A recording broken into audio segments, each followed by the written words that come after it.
Alhamdulillahilladzi kafa wassalatu wassalamu ala sayyidina maulana Muhammadinil Mustafa wa ala alihi wa ashabihi wa man tabi'al huda, amma ba'd. Bapak jamaah Masjid Al-Hidayah dan pemirsa channel Kafnun yang dimuliakan Allah Subhanahu wa taala, alhamdulillah kita bersyukur kehadirat Allah Subhanahu wa taala. Kita diberi rezeki oleh Allah bisa salat subuh berjamaah, bisa salat subuh, bisa bangun menikmati rezeki dari Allah, ya, segarnya waktu subuh, udara subuh. Semoga Allah Subhanahu wa taala senantiasakan kita untuk mendapatkan nikmat-nikmat Allah Subhanahu wa taala. Salawat dan salam semoga tetap tercurah kepada baginda Rasul Muhammad sallallahu alaihi wasallam, yang insyaallah kita semua, anak-anak kita, keturunan kita sampai hari kiamat nanti dijadikan sebagai hamba-hamba Allah yang bisa mengikuti, meneladani ajaran dan pesan-pesan baginda Rasul Muhammad sallallahu alaihi wasallam. Kita lanjutkan pengajian kita sampai ke hadis yang ke-48. Bismillahirrahmanirrahim. Qala al-muallif rahimahullahu taala wa nafa'ana Allahu bi'ulumihi fid dharain amin. Fima yarwihi an Rasulillah sallallahu alaihi wasallam, diriwayatkan dari baginda Rasul Muhammad sallallahu alaihi wasallam, addibu auladakum ala thalathi khisalin. Addibu, didiklah, auladakum, anak-anakmu, ala thalathi khisalin, pada 3 perkara. Ajari, didik anak-anak kita untuk melakukan 3 hal. Yang pertama, hubbu nabiyyikum, mencintai nabinya. Mencintai Nabi Muhammad sallallahu alaihi wasallam, di dalam hadis Nabi, harus lebih besar daripada cintanya kepada orang tuanya, kepada anak, kepada seluruh manusia. Kata Nabi sallallahu alaihi wasallam, la yu'minu ahadukum hatta yuhibba li akhihi ma la yu'minu ahadukum hatta akuna ahabba ilaihi min walidihi wa waladihi wan nasi ajma'in. Tidak beriman kalian sampai aku lebih dicintai daripada orang tuanya, daripada anaknya, daripada seluruh manusia. Bagaimana caranya? Kalau dulu di zaman Nabi mudah ya, karena nabinya ada. Nabinya ada. Sayyidina Umar ketika ditanya, "Kamu siapa orang yang kamu cintai?" Kata Sayyidina Umar, "Engkau ya Rasul, tapi setelah saya." Jadi saya dulu, ya saya mencintai diri saya, nomor 2 engkau ya Rasul. Kata Nabi, enggak boleh begitu. Lalu Nabi keluarkan hadis itu. Bahkan riwayat yang lain, la yu'minu ahadukum hatta akuna alaihi ahabba ilaihi min nafsi. Tidak beriman kalian sampai aku lebih dicintai daripada dirinya sendiri. Lalu Sayyidina Umar bilang, baik ya Rasul, mulai sekarang aku mencintai dirimu melebihi siapapun termasuk aku. Jadi lalu Nabi bilang, fal'ana, maka sekarang kamu iman. Di iman kita kepada Rasulullah, ya, iman kita, indikator iman kita itu ditakar dengan seberapa kita mencintai baginda Rasul. Kalau kita lebih mencintai orang tua, anak, dan yang lain-lain, maka iman kita belum dianggap iman. Kalaupun dianggap iman, belum sempurna iman. Pertanyaannya, bagaimana kita mencintai Rasulullah lebih daripada cinta kita kepada siapapun? Maka jadikan segala tindakan kita, ucapan kita itu ukurannya Rasulullah suka apa enggak. Ini yang saya lakukan bukan orang tua suka, bukan anak suka, bukan apalagi orang lain. Tapi ini yang saya lakukan, Rasulullah seneng nggak ya? Yang saya lakukan ini jangan-jangan Rasulullah nggak suka. Ya. Itu ukurannya, ukuran kita lebih mencintai Rasul daripada diri kita. Di dalam Al-Quran itu ada ayat An-Nabiyyu aula bil mu'minina min anfusihim. Nabi itu lebih utama, lebih didahulukan daripada orang mukmin terhadap dirinya. Jadi kita itu harus mendahulukan Nabi daripada diri kita. Makanya ada hadis yang lainnya, la yu'minu ahadukum hatta hawahu taba'an lima ji'tu bihi. Tidak beriman kalian sampai keinginannya mengikuti apa yang aku bawa. Nah, apa yang Rasulullah bawa? Ya, yang pertama Al-Quran, ya. Yang kedua sunnah Nabi Muhammad SAW, atau kalau disederhanakan syariat. Yang dibawa oleh Nabi adalah syariat Islam. Jadi kita hawa nafsu atau keinginan kita harus mengikuti apa yang Nabi bawa, yaitu syariat Islam. Selama kita mengikuti itu, berarti kita lebih mencintai Nabi SAW dibanding yang lain. Berarti kita lebih mendahulukan Nabi Muhammad SAW dibanding yang lain. Nah, pertanyaannya, apa yang syariat Islam itu apa? Kan gitu. Syariat itu apa? Din itu apa? Nah, kata Imam Ibnul Jauzi, asy-syari'atu maslahatun kulluha wa adlun kulluha. Syariat itu adalah kemaslahatan. Kemaslahatan.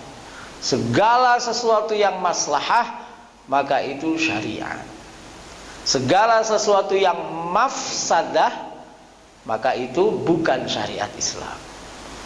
Apa maslahah, apa mafsadah? Mafsadah itu kerusakan, lawannya maslahah. Setiap kali kita berbuat maslahah, maka itu adalah sebuah syariat. Nah, Imam Asy-Syatibi merumuskan maslahat itu apa. Jangan ukurannya menurut kita maslahat, enggak. Maslahat itu dia dihitung sebagai perbuatan yang baik, mengandung manfaat oleh agama, bukan oleh kita.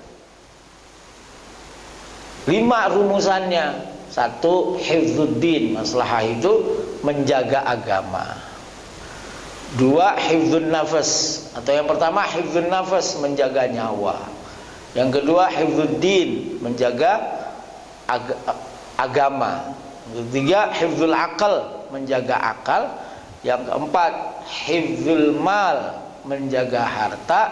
Yang kelima hifdzul ird, menjaga kehormatan atau menjaga keturunan, hifdzun nasl.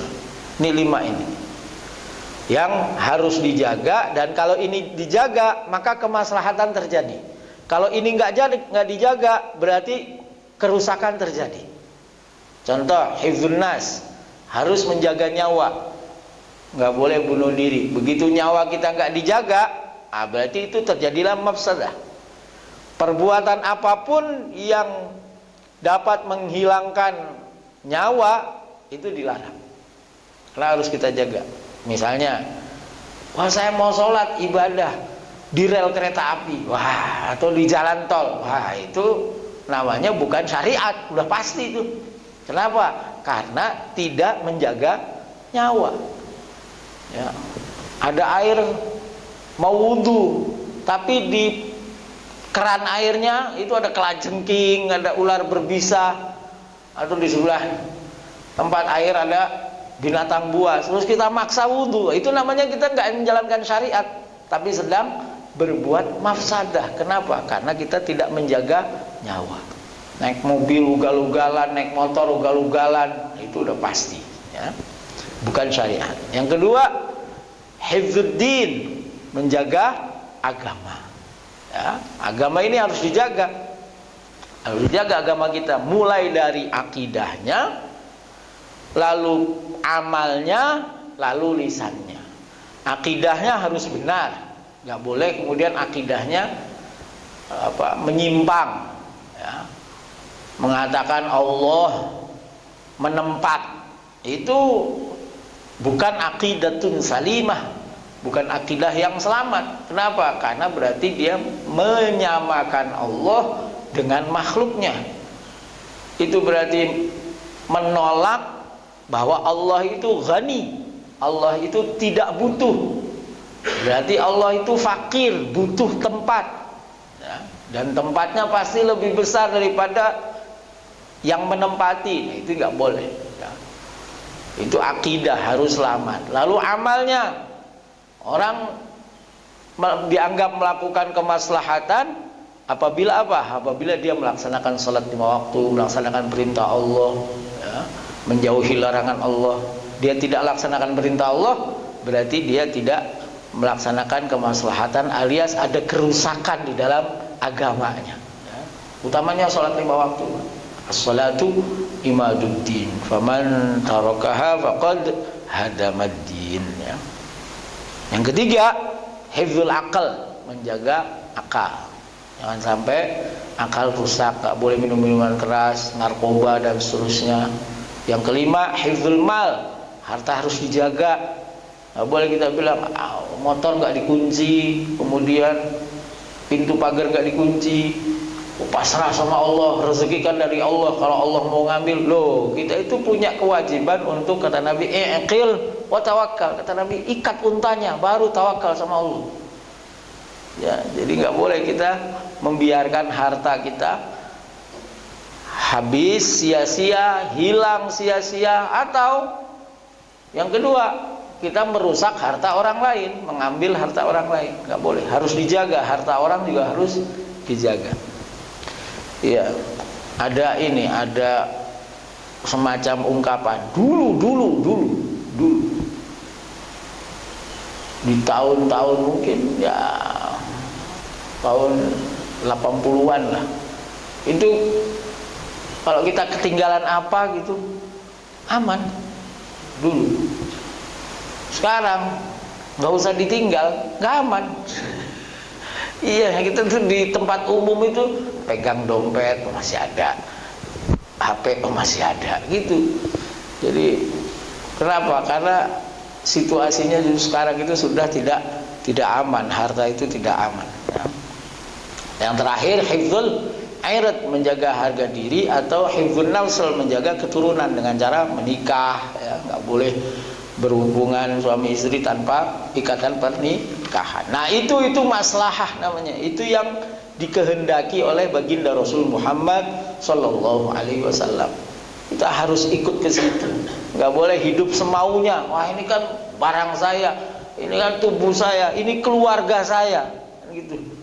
Ya, makanya kalau ada tetangga terus mukul anaknya, itu jangan kita bilang, itu biarin, itu anak dia. Nggak bisa.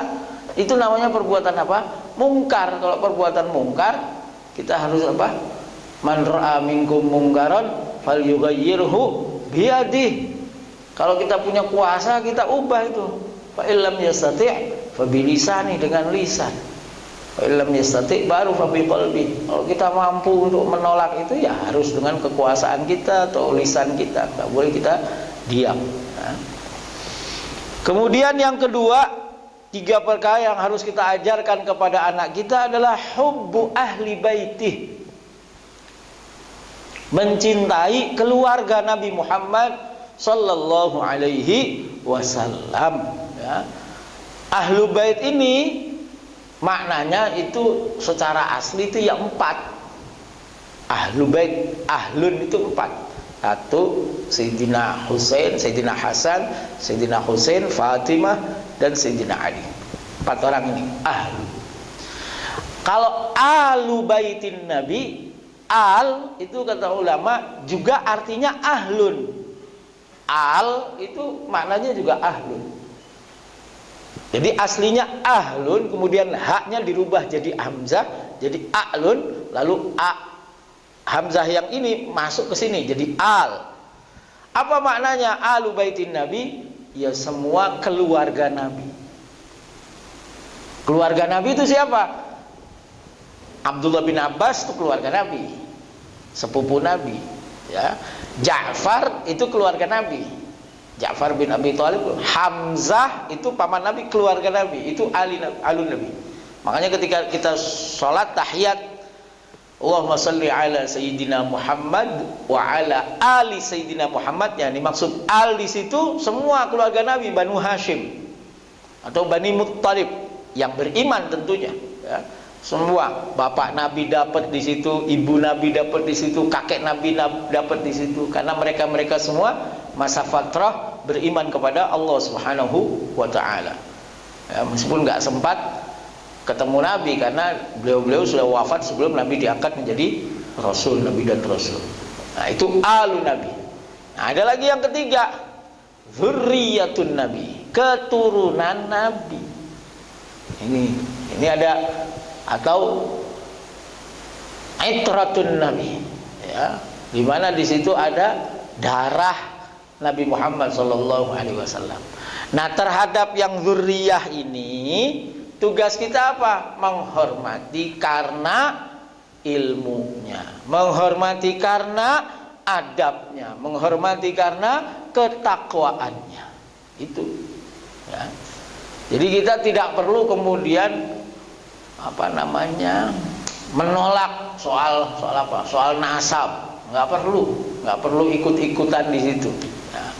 Tapi kita cukup berakhlak sebagaimana, ya, dulu ada sahabat Zaid. Sahabat Zaid itu ketemu sama sahabat Abdullah bin Abbas. Nah, begitu ketemu sama sahabat Abdullah bin Abbas, Zaid menghormati Abdullah bin Abbas. Ketika ditanya, kenapa anda menghormati Abdullah bin Abbas? Kata Zaid, beginilah kami diajarkan untuk menghormati keluarga Nabi. Abdullah bin Abbas kan sepupu. Lalu Abdullah bin Abbas juga memuliakan sahabat Zaid. Kata orang, ditanya, ya Abdullah bin Abbas, kenapa anda menghormati Zaid? Kata Abdullah bin Abbas, beginilah kami diajarkan oleh Nabi untuk memuliakan orang yang berilmu. Nah, sahabat Zaid itu memang ulamanya sahabat. Jadi saling menghormati. Jangan sampai kemudian yang ini tidak menghormati yang ini. Misalnya ya, yang keluarga Nabi tidak menghormati yang ulama, kiai, yang kiainya nggak menghormati keluarga Nabi. Itu bukan contoh, bukan sesuatu yang dicontoh. Jadi saya menghimbau kepada bapak-bapak terhadap perdebatan yang ada, ya, perdebatan nasab ini, kita keluar dari situ. Kita nggak usah masuk ke situ. Ya, kita posisinya di mana? Kayak sahabat tadilah. Yang keluarga Nabi kita muliakan, yang orang berilmu juga kita muliakan. Gitu ya. Nah, yang ketiga, wa qiraati, ajari anakmu wa qiraatil Qur'ani, ajari anakmu membaca Al-Qur'an. Pak, minimalnya Fatihahnya anak kita itu dari kita. Jangan dari yang lain. Kita boleh anak kita ngaji Quran ke siapa, ada guru-guru ke TPA, ke TK dan seterusnya, tapi Fatihahnya biar kita yang tanggung, kita yang ajari. Sebab apa? Sebab selama dia membaca Al-Fatihah, kita dapat pahala. Kita dapat pahala. Dan Al-Fatihah itu Al-Quran yang dibaca setiap hari minimal 17 kali. Setiap rakaat kan baca Fatihah. Nah, jadi Fatihahnya harus dari kita. Itu artinya apa? Artinya Fatihah kita harus benar-benar benar. Kalau kurang yakin datang, ya, ditasheh, ya ke saya nggak apa-apa. Pak Rifki tolong tasheh, tolong benarkan Fatihah saya sudah benar apa belum. Supaya apa? Yakin kita itu, oh Fatihah saya ini sudah benar. Dari mana taunya benar? Taunya benar ya dari talaki. Ya, kita berhubungan langsung dengan orang yang memang Fatihahnya benar. Ya, sebagai tahadduts bin nikmah aja. Fatihah saya benar. Kenapa Fatihah saya benar? Fatihah saya ditasheh oleh empat guru. Satu bapak saya sendiri, yang kalau ngajar itu Quran itu galaknya minta ampun.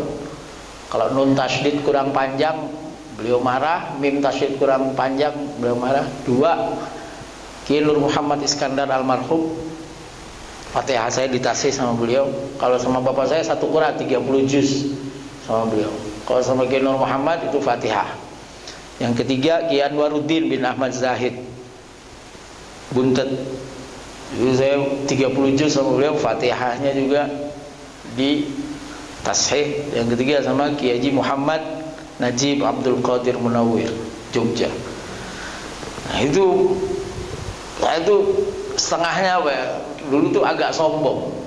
Waktu selesai ngaji sama bapak saya ke pesantren, itu saya pikir paling saya nanti langsung Al-Quran, Al-Baqarah. Ternyata ulang dari Fatihah juz amma lagi. Udah hataman wisuda, pindah ke Krapyak, paling ini saya langsung bisa menghafal Al-Quran. Karena syarat untuk menghafal Al-Quran itu dua. Satu, juz amma hafal. Dua, 30 juz dia hatam setor bin nadhri, ya. Setor apa namanya? Baca, setor baca. Wah, ini saya bisa langsung hafal. Sampai Krapyak ngulang dari Al-Fatihah lagi 1 bulan. Al-Fatihah 1 bulan. A'udzubillahi minasyaitonirrajim 1 bulan, Pak. Ya. Jadi rata-rata memang 1 minggu, 2 minggu itu rata-rata. Ya. Nah, ini apa namanya? Fatihah kita, Al-Quran itu awalnya dari mana ya? Fatihahnya. Benahi bacaan Fatihah anak kita jangan sampai keliru, karena itu sholat mereka dan bacaan Quran yang wajib menjadi rukun sholat. Ya. Nah, fa inna hamalatal Quran. Nah, yang kedua, ya itu tadi, senantiasakan anak-anak kita membaca Al-Quran setiap hari. Fa inna hamalatal Quran, karena sesungguhnya hamalah itu sebetulnya orang yang membawa Al-Quran. Artinya apa? Orang yang menghafal Al-Quran.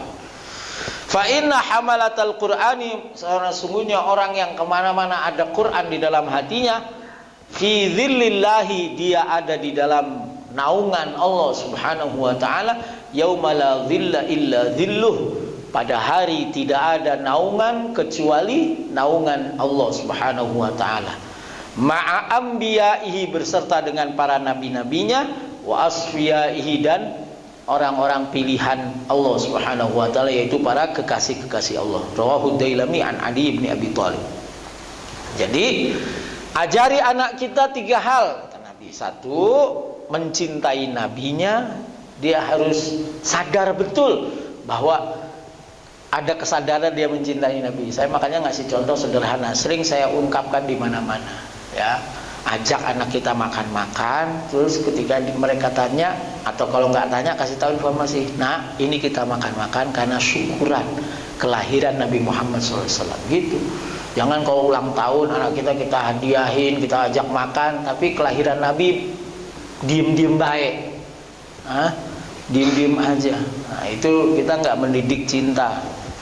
Yang kedua, biasakan untuk bilang sama anak kita, ayo baca ini, mau berangkat baca ini, mau makan tangan kanan, mau ini baca bismillah. Kalau dia nanya, kenapa sih Pak harus gini? Anak sekarang kan begitu, kenapa sih kita harus gini? Anak saya itu bangun tidur, ya Allah, kenapa saya harus sekolah? Yang kecil itu, kenapa sih harus sekolah? Nah, udah, harus dididik gitu, ya. Nah, bahwa apa? Allah dan Rasulnya itu mencintai orang-orang yang belajar. Nah, belajar itu paling efektifnya di sekolah. Kamu kalau belajar di rumah, yang ada baru belajar sendiri udah tiduran gitu. Ya, jadi ajari anak kita mencintai nabinya. Yang kedua, ajari anak kita mencintai keluarganya, Ahlul Baitin Nabi sallallahu alaihi wasallam. Dan yang ketiga, ajari anak kita membaca Al-Quran. Hadis yang ke-49, ud'ullaha, diriwayatkan dari baginda Nabi Muhammad sallallahu alaihi wasallam. Kata Nabi, ud'ullaha, berdoalah kalian kepada Allah. Wa antum, dan kalian muqinuna, orang-orang yang yakin bil ijabati, dengan ijabah, dengan jawaban Allah. Wa'lamu, dan ketahuilah oleh kalian, annallaha, sesungguhnya Allah Ta'ala la yastajibu, tidak akan mengabulkan, tidak akan menjawab duaan, satu doa, min qalbin, dari hati, ghafilin, yang lupa, yang lalai, lahin, yang main-main, nggak serius. Rawahu Tirmidzi an Abi Hurairah. Kata Nabi SAW, ud'ullaha wa antum muqinuna bil ijabah. Berdoalah kepada Allah dan kamu yakin dikabulkan. Kenapa? Karena Allah sendiri yang bilang, ud'uni astajib lakum.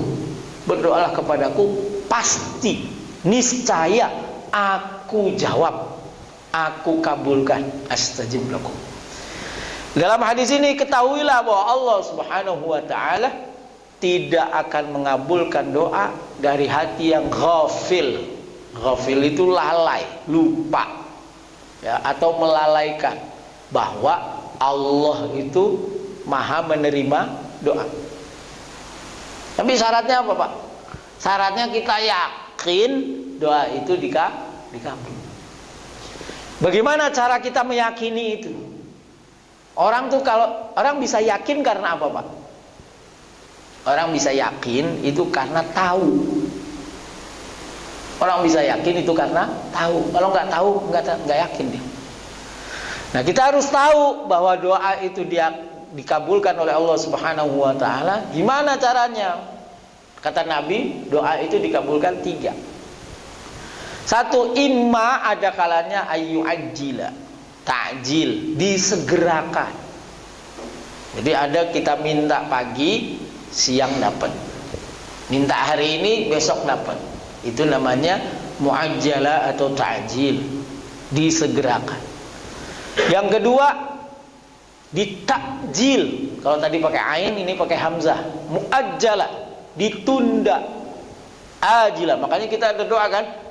Ya Allah, berikanlah kebaikan kepada kami, ajilihi wa ajilihi, baik yang segera maupun yang nanti. Nah, doa itu ada yang mintanya sekarang baru dikabulkan tahun depan, mintanya hari ini baru dikabulkan 10 tahun yang akan datang. Saya minta itu dari 90, saya mulai minta 3 hal. Ya Allah, saya pengen bisa sekolah terus. Ya Allah, saya pengen bisa ke Mekah, Madinah. Ya Allah, saya pengen menikah dengan perempuan yang solehah. Itu tahun 90 minta tuh. 2006 dapat perempuan yang solehah. Nomor 3 nih, padahal mintanya nomor 3, dapat pertama. 2008 haji. Terus sekolah terus ya, sampai tahun 2018 atau 16. Itu kan berarti mintanya kapan, dikabulkannya jauh, 10 tahun. Bisa jadi mintanya di dunia, dapatnya di akhirat. Itu juga ditunda, ditakjil, nanti, dapatnya nanti. Yang ketiga, tabdil, diganti. Kita mintanya A, dikasihnya B. Kita mintanya, ya Allah, lagi pengen ganti mobil, ya Allah, Honda Odyssey. Sebut merek boleh nggak? Boleh ya. Mau minta. Tapi sama Allah nggak dikasih sekarang, juga nggak dikasih nanti, tapi diganti. Mintanya Odyssey, digantinya apa tuh? Mobil listrik Gensa, nah, misalnya gitu.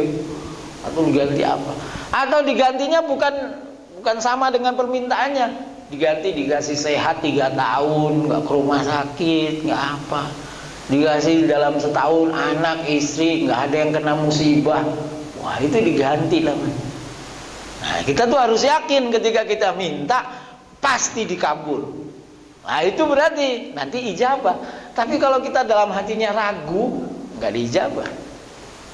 Nah, itu. Nah, ada syarat-syarat. Selain hati yang qalbin ghafil, selain hati yang hati yang ingat dan hati yang yakin, ya, kalau dia lupa, dia main-main, ya nggak dijabah.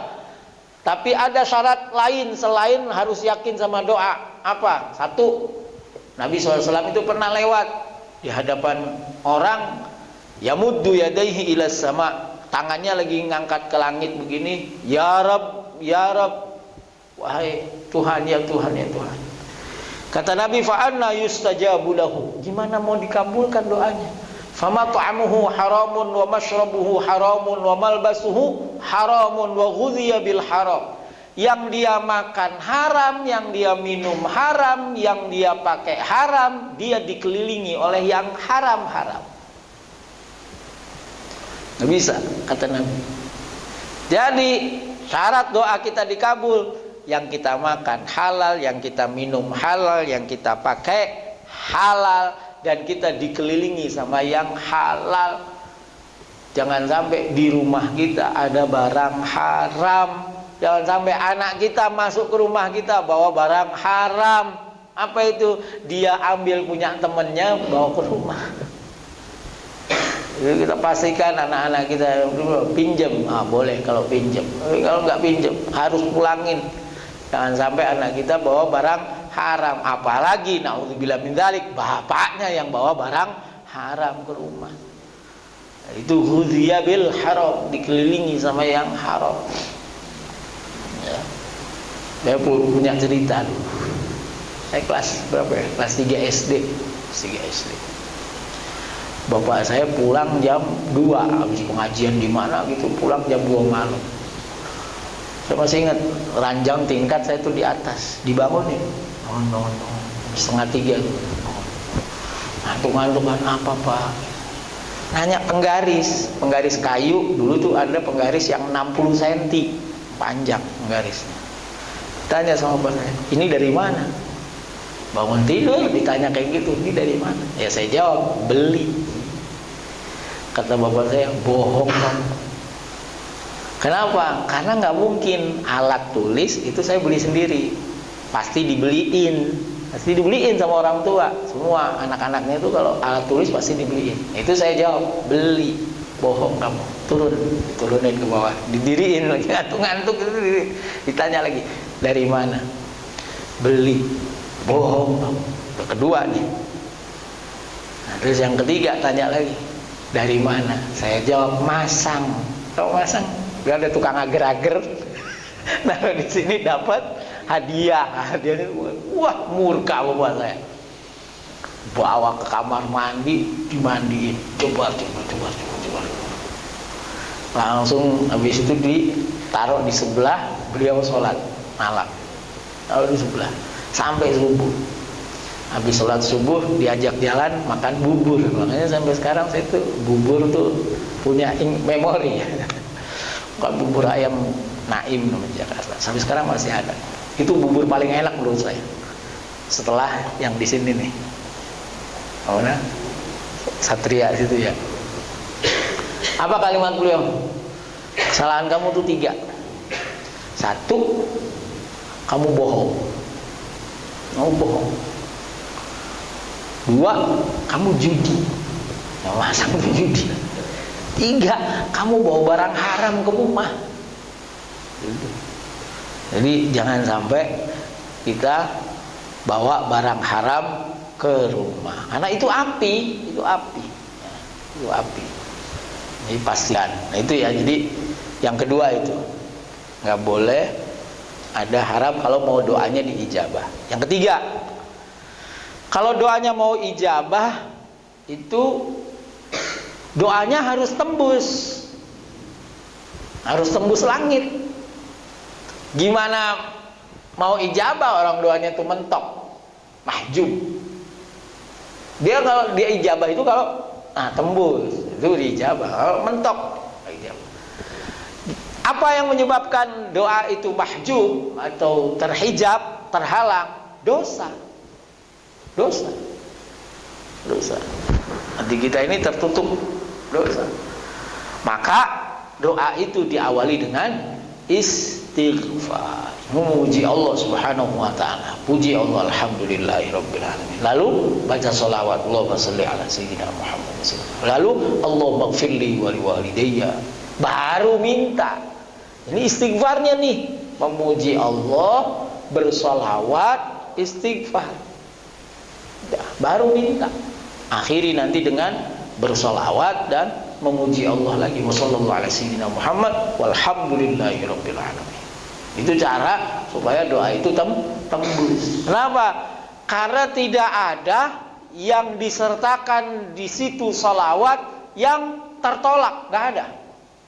Begitu ada salawat di situ, tembus, terbawa. Tapi kalau ada doa yang nggak pakai salawat, mardudah, tertolak.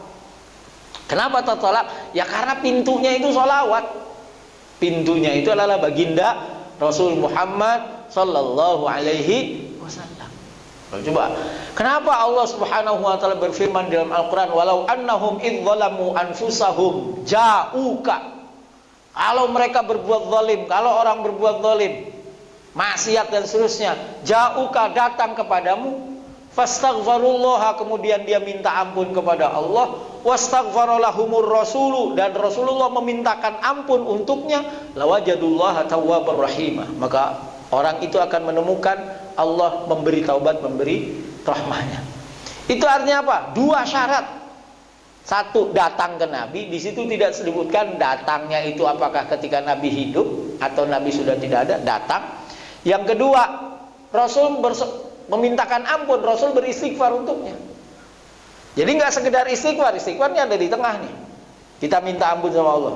Syaratnya yang pertama, datang dulu, lalu kita istighfar, lalu Rasulullah beristighfar untuk kita, baru diampuni dosanya oleh Allah. Lah berarti kan Nabi, kita diampuni gara-gara Nabi, wasilahnya Nabi. Ya sudah, kita nggak bisa ke tanah suci, ke Masjid Nabawi belum bisa, kan? Ya sudah, setiap doa kita diawali dengan sholawat, gitu. Ya, nanti kalau yang mau umroh, udah niatkan untuk datang ke Masjid Nabawi, bicara sama Rasulullah, ya Rasulullah, jituka imtisalan di amrillah, ya Rasul, saya datang menghadap engkau karena melaksanakan perintah Allah. Kata Allah di dalam Al-Quran, siapa saja yang penuh dosa datang kepadamu, lalu minta ampun kepada Allah, lalu engkau memintakan ampun kepada Allah untuknya, diampuni dosanya. Sekarang saya datang dan saya mengucapkan istighfar, astagfirullahaladzim wa atubu ilaih. Sekarang giliran kau ya Rasul. Gitu. Itu praktek kayak gini nih. Itu dijalankan sejak tahun 100 oleh kalau dalam tafsir Ibnu Katsir itu oleh orang Arab yang di sebelahnya ada Al-Utbi. Tabi'in besar namanya Al-Utbi, generasi setelah sahabat. Itu begitu.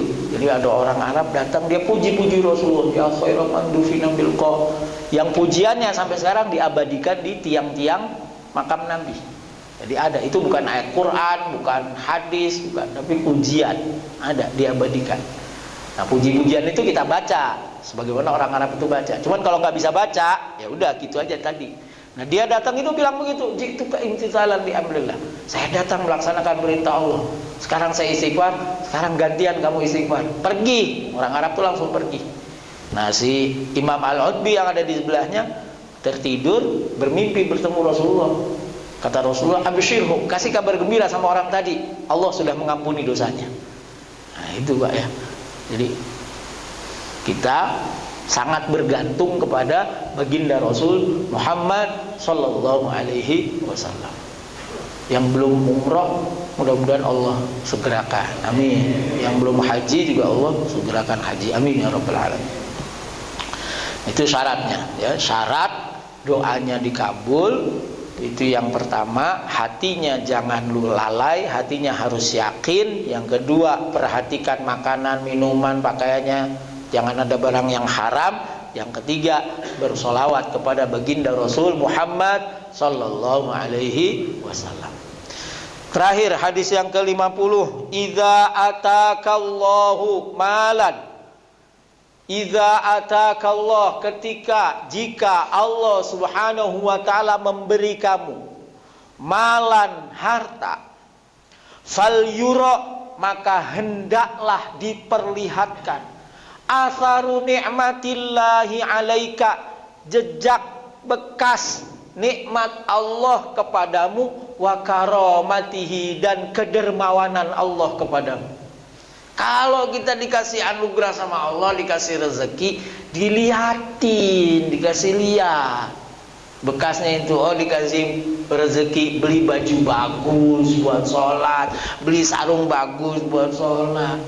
Iya, jangan kau buat kondangan batiknya bagus, buat sholat sarungnya yang 50.000.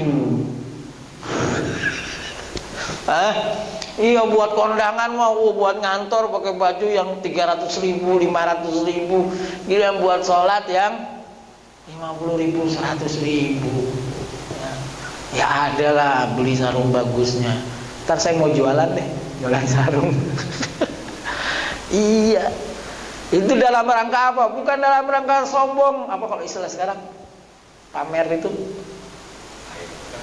flexing. Nah, ini bukan flexing. Flexing itu memamerkan kemewahan, bermewah-mewah. Bermewah mah nggak boleh.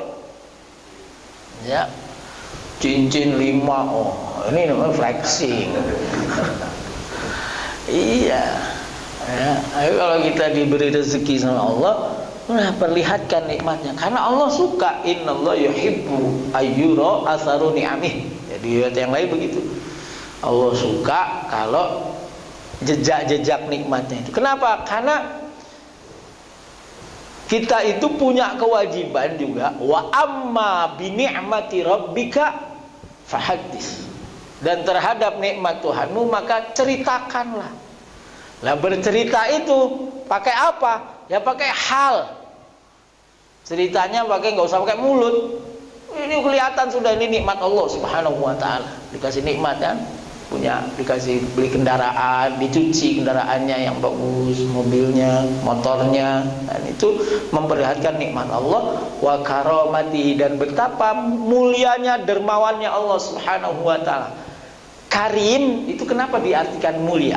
Bahasa Indonesia mulia itu sebetulnya kurang tepat sebetulnya ya. Karim itu adalah Allah maha memberi, meskipun yang diberikan kepada Allah atau yang Allah terima dalam tanda petik ya, itu sesuatu yang tidak baik. Itu karim. Nah, jadi Allah itu dia tetap ngasih, meskipun yang dikasih ini mungkin sholatnya acak-acakan, mungkin apa ya. Kenapa? Karena rahmannya Allah Subhanahu wa ta'ala. Nah itu, tapi jangan sampai kita dapat istidraj. Apa itu istidraj? Istidraj itu dikasih nikmat, dikasih kesehatan, supaya dia malah makin lupa, makin jauh dari Allah. Itu, jadi dia menganggap, wah saya nggak sholat aman, gitu. Kalau udah makin jauh tuh, apa-apa yang saya mau terkabul, kejadian. Sholat subuh saya kesiangan, nggak apa-apa, biasa aja, nggak sholat subuh, nggak sholat enggak biasa. Nah itu istidraj. Nah, seburuk-buruk orang, urusan dunia nih, seburuk-buruk orang itu udah miskin nggak sholat, miskin nggak sholat, itu seburuk-buruk orang. Nah jadi kalau kaya nggak sholat, ya masih kaya gitu. Iya, udah miskin nggak sholat, udah.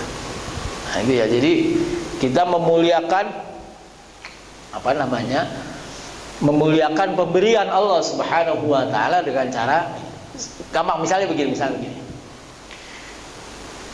Om Rahmat ngasih saya sarung, kalau nggak BHS apalah terserah, yang contoh aja, contoh nggak beneran, nggak, ini contoh. Lalu saya pakai sarungnya itu buat ngelap motor. Nah itu namanya apa? Kufur saya nikmat. Kan mestinya saya pakai sarung itu, saya kasih lihat sama yang ngasih, nih sarungnya saya pakai. Itu namanya. Contohnya begitu, bahwa kita memperlihatkan nikmat, ya Allah ini terima kasih, rezekinya udah saya tasarrufkan nih, udah saya belikan beli yang bagus. Kalau itu Dharma tuh beli motor Aero. Nah itu namanya memperlihatkan nikmat Allah ya. Idza atakallahu malan falyura atharu ni'matillahi 'alaika. Yang kedua, makna memperlihatkan, agar diperlihatkan jejak nikmat Allah itu adalah dengan yang menikmati nggak cuma kita. Kalau kita dapat harta, mal, yuro asaru nikmatillahnya maksudnya apa? Sedekah. Itu namanya kita memperlihatkan nikmat Allah sama orang. Kan orang berarti tahu, oh dia dapat nikmat, dia dapat rezeki. Buktinya apa? Dikasih, ya kan? Gimana taunya kalau Om Rahmat lagi dapat rezeki? Gimana taunya? Dia traktir kita ntar siang.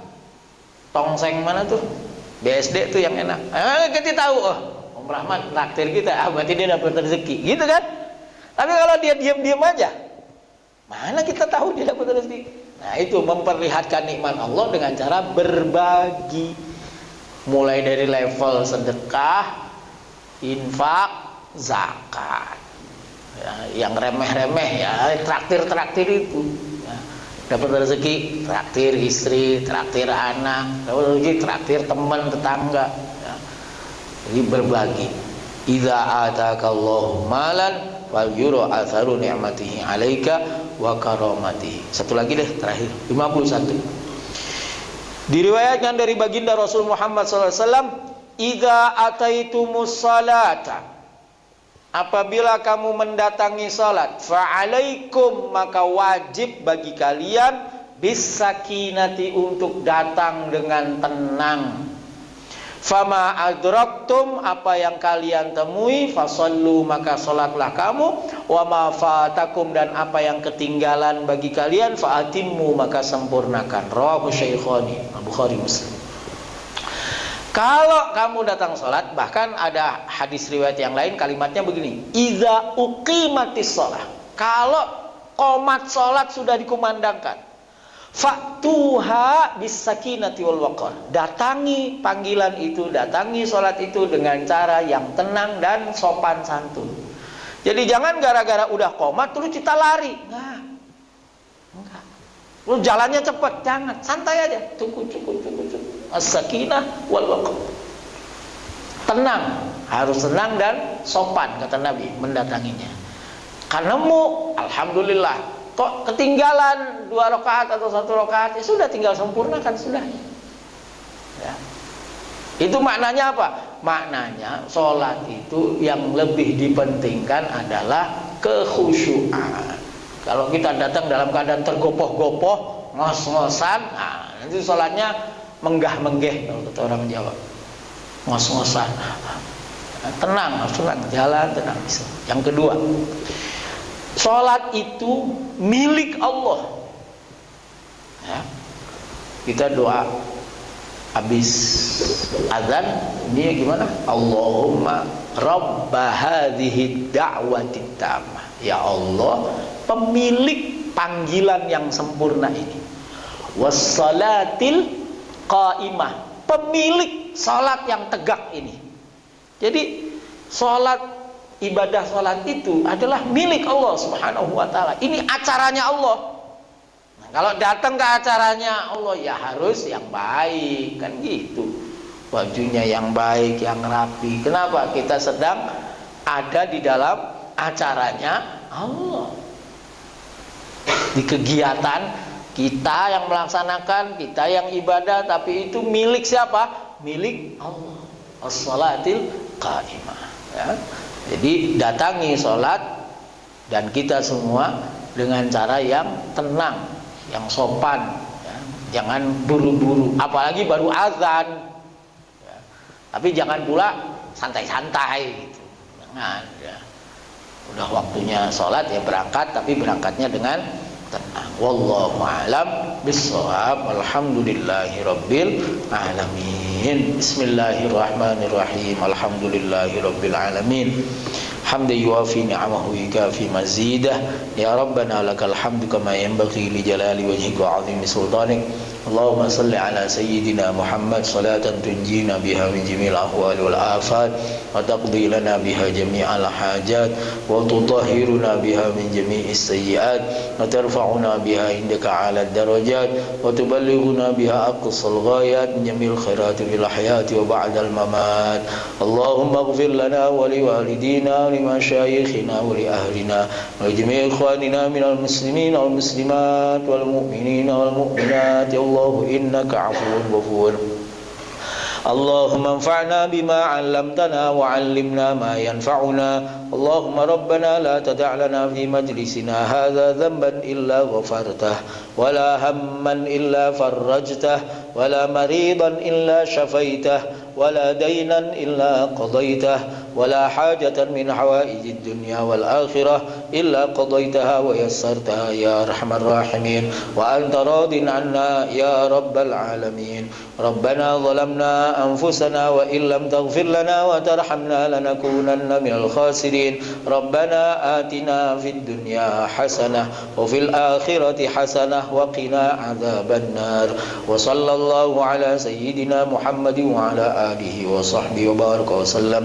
ولسبحان ربك رب العزة عما يصفون وسلام على المرسلين والحمد لله رب العالمين. تقبل الله منا ومنكم تقبل يا كريم والعفو منكم. السلام عليكم ورحمة الله وبركاته.